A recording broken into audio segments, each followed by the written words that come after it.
Morning glory and evening grace, America. I'm Hugh Hewitt in Studio West. There really is only one story today, and it's the impact of Donald Trump's tariff announcements. And I'm going to spend a lot of time on that with a variety of guests. But I want to begin with a couple of assumptions. Number one, tell me what your number one priority is in the world, and I mean outside of God and family. And I'll tell you how you're reacting to the tariffs. If your number one political priority in the world is that Donald Trump is an authoritarian threat to American democracy, you're overreacting. If you're an ideological free trader, you're overreacting. Markets have overreacted because traders make money on overreactions, and so they trade into the overreaction. I'm not a trader. I'm not an investor. I'm not in the least bit worried about my 401k or my investments. I'm not, because I think this is all kind of silly, what people are saying is going to happen and the predictions they're making, because they have no idea. I do know, having listened to some very traditional conservatives this morning on their podcast, some very traditional never-Trumpers online, having watched a variety of people react, that they're not being fair to Donald Trump's rollout of the new economic approach, the premise of which is trade barriers come in all sorts of shapes and sizes. We have focused on trade barriers that are labeled tariffs, but there are lots of trade barriers which have grown up against the United States since the fall of the Soviet Union that we have tolerated. And he called a flag on it yesterday, and he said, we're not going to tolerate that anymore. We're going back to insisting on honest-to-goodness fair trade, not protectionist. It's not neo-protectionist. It's a demand for equity. I don't know if it's going to work. I have no idea. I have great confidence in America. I have great confidence in people coming here to build and manufacture when the advantage of doing so is very, very real.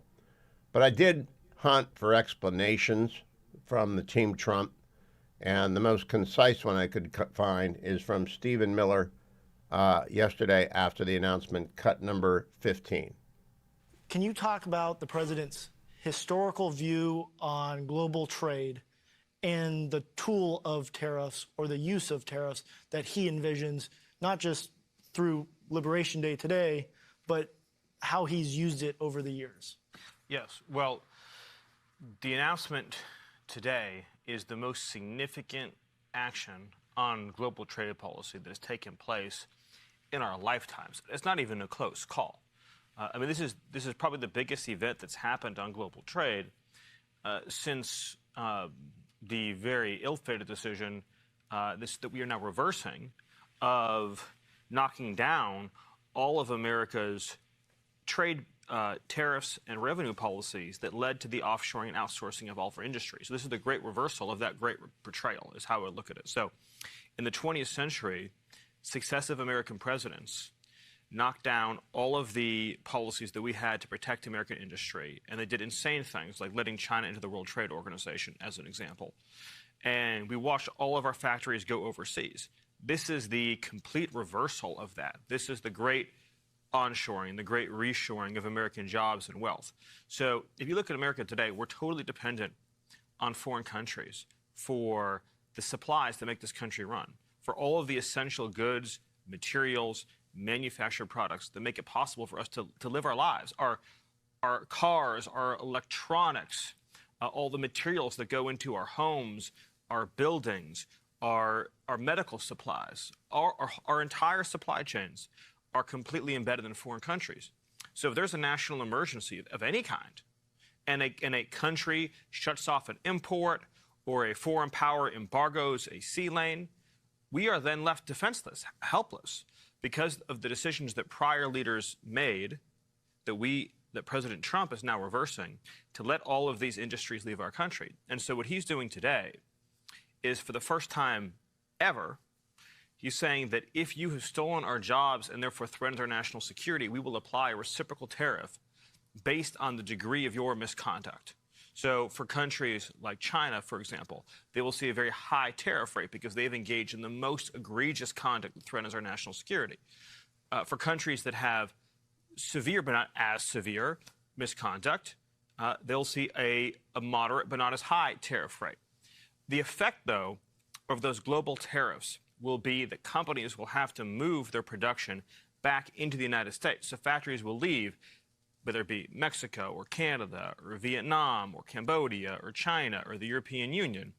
They will come back to the United States to produce their products, to make their goods. And in so doing, yes, it will create jobs. Yes, it will increase revenues. But most importantly, it will restore our national security so that we will not be dependent on anyone else to survive and thrive as a nation. That's the significance we're talking about today, the most important economic event of our lifetimes. And Stephen, I agree with Stephen Miller. It is the most significant economic policy change of my adult life, other than the tax cuts of Reagan and the tax cuts of Donald Trump.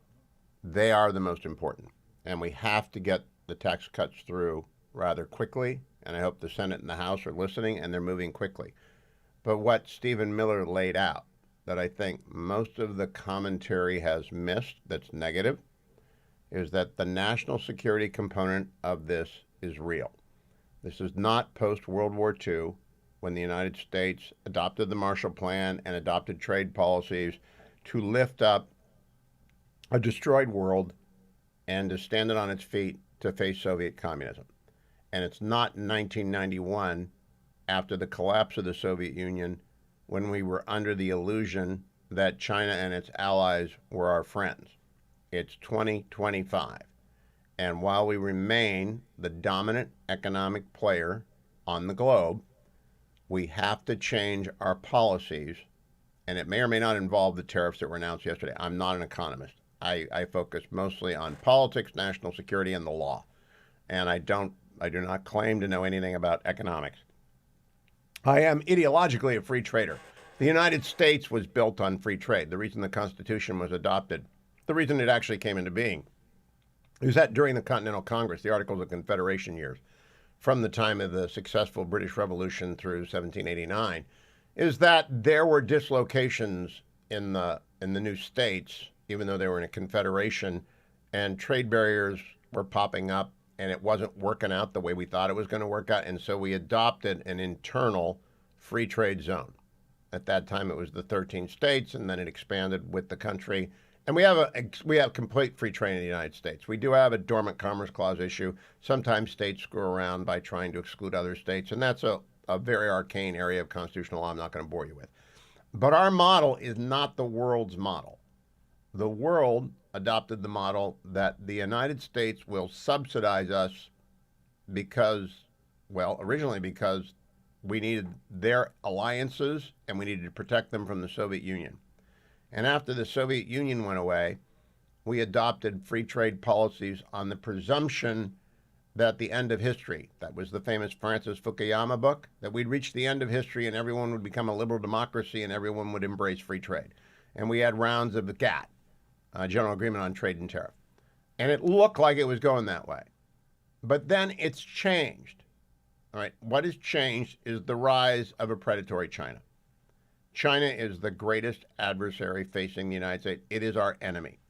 And they have allies in Russia, in North Korea, and especially in Iran.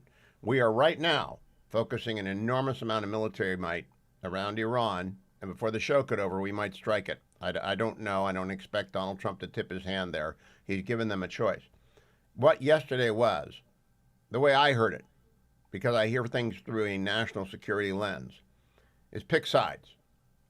You need to trade fairly with us and be on our team. You can be on China's team.